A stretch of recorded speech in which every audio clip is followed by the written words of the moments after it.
că strângi timbre sau că tragi pe nas, că nu poți fără femei sau că pui ierburi în atlas. Poți să-i spui oricum, eu le numesc vicii, atâta timp cât cantitatea îți provoacă delicii. E vorba de dependență, nu contează drogul când te îngropi în ceva și ai uitat scopul.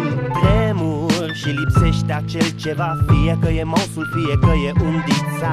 Îți găsești mereu alte ocupații, majoritatea luate de la alții. Uiți de prieteni și în general de toate și influențezi la rândul tău mai departe.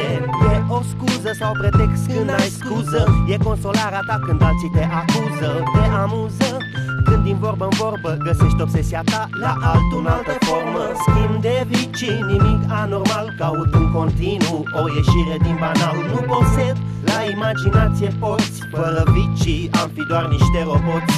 Schimb de vicii, nimic anormal, caut în continuu o ieșire din banal. Nu posed, la imaginație porți, fără vicii am fi doar niște roboți. Să ai un șef fără chef și o muncă stabilă, să stai în garsonieră, nu vilă, să ai o atitudine umilă, să aștepți o moștenire de la o babă senilă, să trăiești mult de dragul de a trăi, să ai familie, să torni engeguri de copii, să nu fumezi, să nu bei droguri, să nu iei, să n-ai păreri sau idei, să nu-ți dorești, să nu vrei, să fii bun, să ai o conduită înaltă, așteptând vacanța de pe lumea elaltă.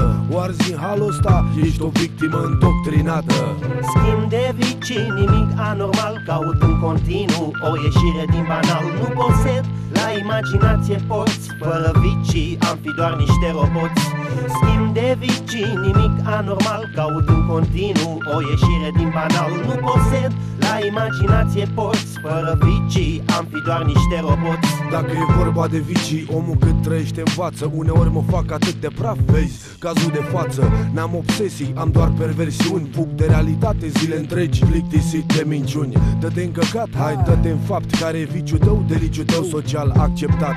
Pozați în creștini mai buni decât Sfântul Petru. Sunteți ipocriți, mânca mea spula până rămâne de 1 metru. Mulți ar vrea să încerce, dar mor de frică, nu-mi refuz nimic. Hai să răsucim una mică.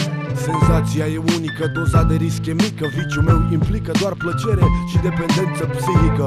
Prietenii sunt construiți genetic să te rupă, să te corupă, dar tot ei te și educă. Crede-mă când spun în viață trebuie să fii corect. Comparându-te cu mine chiar te crezi perfect.